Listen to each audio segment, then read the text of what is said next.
So I am the Geeky Amriki. I am an American filmmaker from Florida who has lived and worked in the GCC for the last 10 years. I've been called the toughest critic in Qatar and the nicest a-hole that you'll ever meet. All that being said, let's get into it, baby.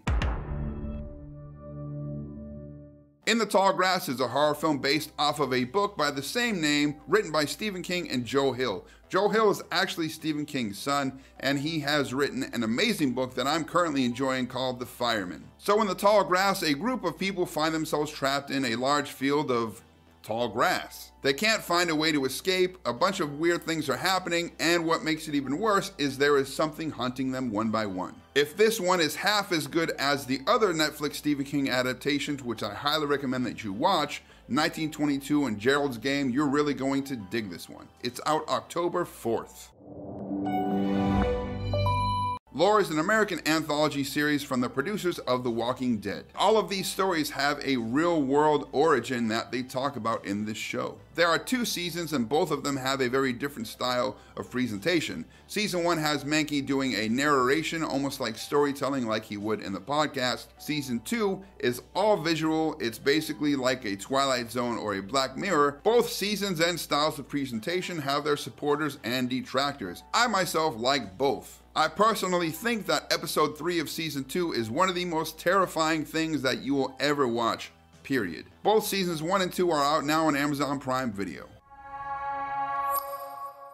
Next up, I want to highlight a video on YouTube because there are a lot of great indie filmmakers doing really good content. I highly recommend that you watch a zombie short film called Perished. Yes, I know zombie stuff is kind of getting played out, it's oversaturated, and there's a lot of really bad crap out there, but this one is just, I love it. It's from SAR Films, and it's about a guy who's trapped in a shed. He's surrounded by zombies, he can't get out, he has no food, so he has to figure out how to get out of the shed, how to fight off the zombies, how not to starve to death, and to find the motivation to do this because he's just exhausted. He's hanging on by a thread.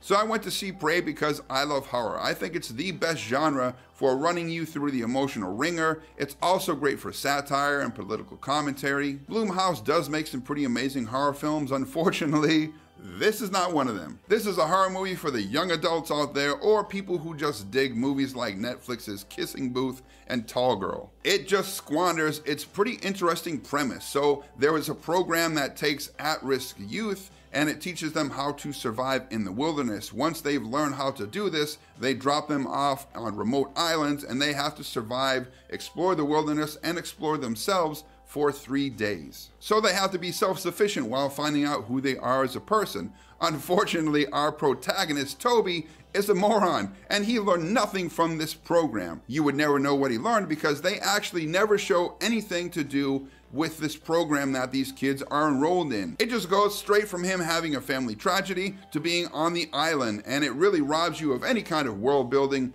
or emotional connection to him or the stuff that happened to him. But from the moment he lands on the island till about 2/3 of the way through the film, he just keeps making mistake after mistake. Luckily, he runs into a young girl who for some reason still has clothes that look amazingly new and fresh, even though she grew up on this island and lives out in the wilderness. But because of her upbringing on this island, she has the skills to hunt and kill at will like she's Dutch from Predator. Can they survive together, and will they be able to hold out on this island against the evil forces like some sort of Twisted Blue Lagoon remake? Proseth does give this amazing performance as Madeline, which is pretty convincing, and you buy that she grew up on this island and that she knows how to hunt and do all this stuff. But as good as her performance is, it cannot save this movie. It is a mess. It is extremely predictable. There are so many stupid things that happen, things that don't make sense. The special effects are horrible. I have friends who I've seen do much better special effects on their MacBook Pro than you see in this movie. The ending, the ending